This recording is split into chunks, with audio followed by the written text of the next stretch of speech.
Hello, இது பார்த்தீங்கன்னா ladies வந்து டெய்லியும் ஜென்ஸ் கிட்ட கேட்குற ஒரு கேள்வி. அந்த கேள்விக்கு பார்த்தீங்கன்னா ஜென்ஸ் ஈஸியாக எனிதிங் அப்படின்னு சொல்லிட்டு போயிடுவாங்க.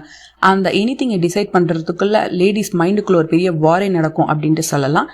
இது வந்து டெய்லி லைஃப்பில் டெய்லி எல்லார் வீட்டில் நடக்கிறது. நீங்கள் இப்போ கெஸ் பண்ணியிருந்தீங்கன்னா கமெண்ட் செக்ஷனில் கமெண்ட் பண்ணுங்கள். அண்ட் சப்ஸ்கிரைப் பண்ணாதவங்க சப்ஸ்கிரைப் பண்ணிவிட்டு வாட்ச் பண்ணுங்கள். என்னன்னு தானே கேட்குறீங்க? ஒன்றும் இல்லைங்க, வீட்டில் என்ன சமைக்கிறது அப்படிங்கிறது தான். அதுக்கு வந்து ஜென்ஸ் சொல்லிடுவாங்க உங்கள் இஷ்டம்னு சொல்லிட்டு. ஆனால் அதுக்கப்புறம் லேடிஸ் பிரெயினில் என்ன நடக்கும் தெரியுமா? தோசை பண்ணலாமா, இட்லி பண்ணலாமா, சாப்பாடு பண்ணலாமா, ரசம், சட்னி, நான் எந்த சட்னி, தேங்காய் சட்னி, தக்காளி சட்னி, ஒரு ஆப்ஷனுமே ஒரு வாரன்ட்டு சொல்லலாம். ஜென்ஸ் ஈஸியாக சொல்லிடுவாங்க 2 செகண்ட்ஸில் உங்கள் இஷ்டம் அப்படின்ட்டு. ஆனால் விமன் டிசைட் பண்ணுறதுக்கு 20 மினிட்ஸ் ஆகும், அதுக்கு மேலேயும் ஆகும். அது எல்லாத்தையும் ஓகே தாண்டி இது எல்லாத்தையும் ஓகேன்னு சொல்லிட்டு ப்ரிப்பேர் பண்ணி எடுத்துகிட்டு போய் அவங்க முன்னாடி வச்சோன்னா இதுவா பண்ணியிருக்க அப்படின்ட்டு ஒரே கேள்வியில் மொத்தம் முடிச்சு விட்ருவாங்க. என்ன லேடிஸ், அக்ரி பண்ணுறீங்களா?